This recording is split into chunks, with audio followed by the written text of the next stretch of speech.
Ozu, j'aime beaucoup aussi. Ouais, ouais, tout à fait, tout à fait. Mais c'est vrai que je suis plus cinéma italien néo-réaliste. Je trouve qu'il y a une part de l'humain et il y a une concentration d'émotions qui me touche énormément. Voilà.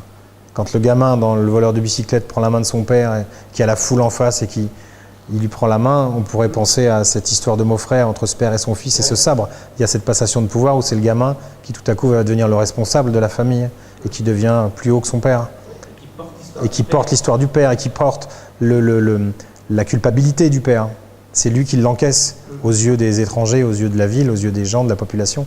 Je trouve ce moment et ce gamin d'une force, voilà, c'est magnifique, c'est magnifique.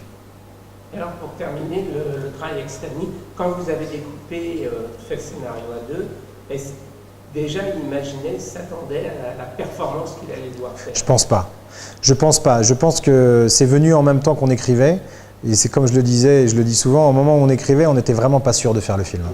Quand on écrivait, on était comme deux gamins en train de se dire on va faire ce film, ça va être génial. Et au fond, il y a très peu de chances qu'on y arrive. Un jeune acteur avec un rôle immense sur les épaules, un jeune réalisateur, un film en Amazonie en forêt primaire, on a toutes les chances de ne pas le faire. Mais vraiment toutes les chances de ne pas le faire. Donc quand on écrivait, moi j'avais dit à Stani au début, on ne pense pas à la concrétisation et à la faisabilité du film, on écrit. On verra. Donc on ne s'est pas censuré du tout, jamais. On a écrit. Voilà. Sauf sur la scène de fin, sur le fleuve, où comme il n'aime pas beaucoup l'eau, j'ai dû le convaincre qu'on la ferait et qu'il m'a dit de toute façon on ne fera pas le film. Mais il m'a donné sa parole de le faire si jamais on le faisait. Voilà. Donc, mais sinon, non, on ne s'est pas censuré du tout. Du tout. Parce que quand on regarde dans les acteurs français, peu leur est fait.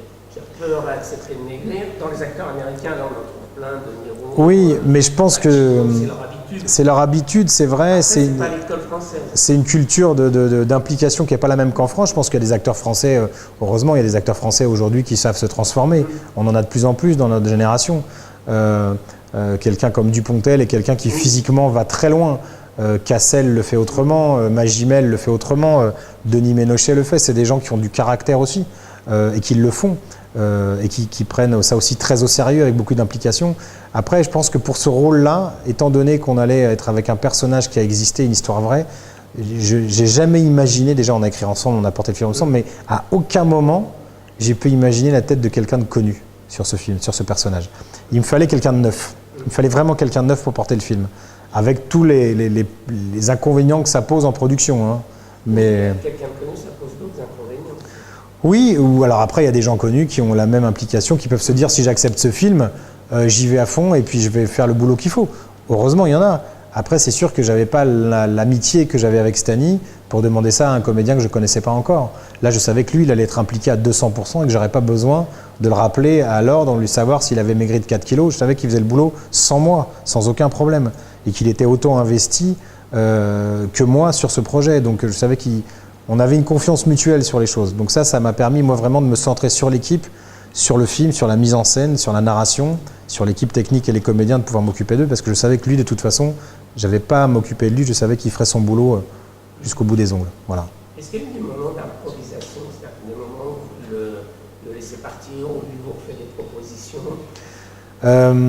Oui, on a fait des choses, mais c'était plus je l'ai plus laissé travailler parce que je savais que c'était compliqué d'être tout le temps dans cette situation-là de souffrance. Il avait 2h30 de maquillage tous les matins, donc je lui laissais du temps.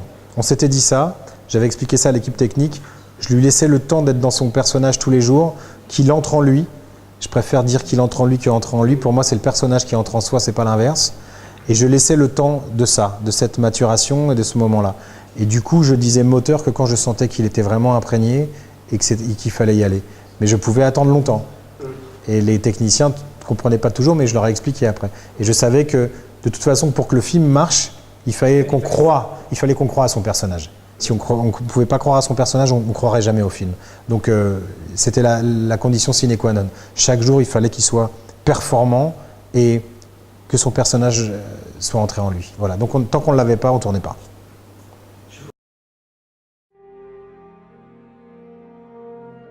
C'est quoi cette tache rouge? Ce sont les Tumucumac. C'est une chaîne de montagne totalement inexplorée. En pleine forêt amazonienne? Oui. Et personne n'a jamais été là-bas? Non, personne. Papa, on ira un jour au Tumucumac? Oui, mon chéri. Prends soin de toi.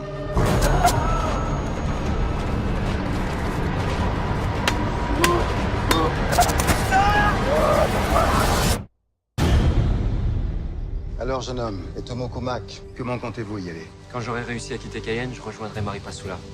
De là, je remonterai la rivière Boaki jusqu'à son lit. Ensuite, les 42 km à pied en forêt, puis la rivière Tamuri, Kamopi, pour enfin arriver au pied du massif des Tomokumak. Qu'est-ce que vous espérez y trouver?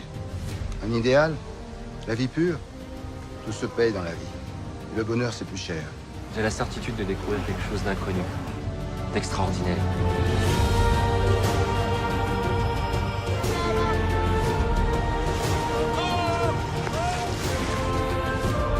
Je reviendrai. Je serai là dans 6 mois. Mais tes seins dévissants, tu crèveras avant. La fièvre, la faim, la peur à se chier dessus. Ça va aller, ça va aller. J'irai au Tomokumak et je partirai pas sans l'avoir fait. Car tu l'as laissé partir. C'est à toi de le ramener. J'irai te chercher.